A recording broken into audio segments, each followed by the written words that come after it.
দেশের বিভিন্ন স্থানে সভা সমাবেশ, মানববন্ধন সহ নানা ঘটনার আরও খবর থাকছে নাদিয়া সুলতানার রিপোর্টে।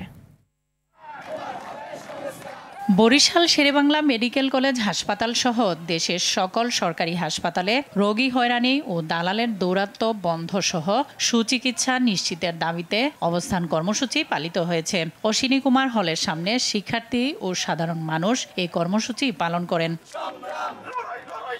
জামালপুরের বকশীগঞ্জের সাংবাদিক নাদিম হত্যা মামলার আসামি ও সাধুপাড়া ইউনিয়ন পরিষদের চেয়ারম্যান মাহমুদুল আলম বাবুকে গ্রেফতারের দাবিতে মানববন্ধন অনুষ্ঠিত হয়েছে। শিশু শিক্ষার্থী ফারিয়া হত্যার বিচার ও নিরাপদ সড়ক ব্যবস্থার দাবিতে মানববন্ধন করা হয়েছে যশোরে। প্রেস ক্লাবের সামনে খাজুরার ছাত্র জনতার ব্যানারে এই মানববন্ধন অনুষ্ঠিত হয়। ধানগমের মতো আলুর মূল্য সরকার নির্ধারণের দাবিতে মানববন্ধন প্রতিবাদ সমাবেশ করেছেন নওগাঁর আলু চাষিরা। সদর উপজেলা পরিষদের সামনে আলু ফেলে এই কর্মসূচি পালন করেন তারা। নারায়ণগঞ্জের ফতুল্লা লালপুরে জলাবদ্ধতা নিরসনের দাবিতে মানববন্ধন সমাবেশ করা হয়েছে। এলাকাবাসীর উদ্যোগে ঢাকা নারায়ণগঞ্জ পুরাতন সড়কে এই কর্মসূচি পালন করা হয়। শরীয়তপুরে রোড পারমিটবিহীন গাড়ি চলাচল বন্ধের দাবিতে অটোরিকশা, সিএনজি চালক ও মালিকরা বিক্ষোভ সমাবেশ করেছেন। মাদারীপুরের লঞ্চঘাট এলাকায় সেতু নির্মাণের দাবিতে মানববন্ধন করেছেন পাঁচখোলা ইউনিয়নের 10টি গ্রামের মানুষ।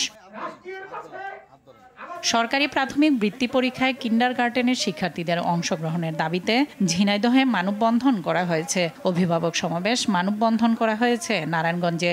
বিক্ষোভ মানববন্ধন হয়েছে রূপগঞ্জে। মানববন্ধন করা হয় সুনামগঞ্জ, হিলিতেও। কৃতি শিক্ষার্থীদের সংবর্ধনা দেওয়া হয়েছে ব্রাহ্মণবাড়িয়ার আখাউড়া, রাজবাড়ী ও সুনামগঞ্জে।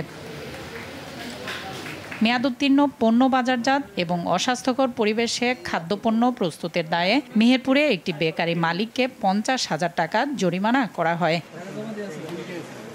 খুলনার কয়রায় অভিযান চালিয়ে 32 কেজি হরিণের মাংস জব্দ করেছে কোস্টগার্ড। পাতাখালী এলাকায় পরিত্যক্ত একটি বস্তা থেকে এই মাংস জব্দ করা হয়। বিএনপির চেয়ারপারসন খালেদা জিয়া এবং কেন্দ্রীয় বিএনপির নেতা বকুলের রোগ মুক্তি কামনায় খুলনায় দোয়া ও মিলাদ মাহফিল অনুষ্ঠিত হয়।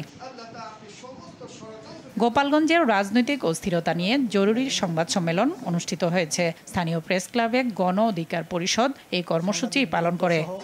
অন্যান্য যারা উপস্থিত রয়েছেন। বান্দরবানের অসহায় দরিদ্র ও দুস্থ জনগোষ্ঠীর মানুষকে বিশেষ মানবিক সহায়তা দিয়েছে সেনাবাহিনী। জেলা সেনা রিজিয়নের G2I মেজর পারভেজ রহমান এ সময় উপস্থিত ছিলেন।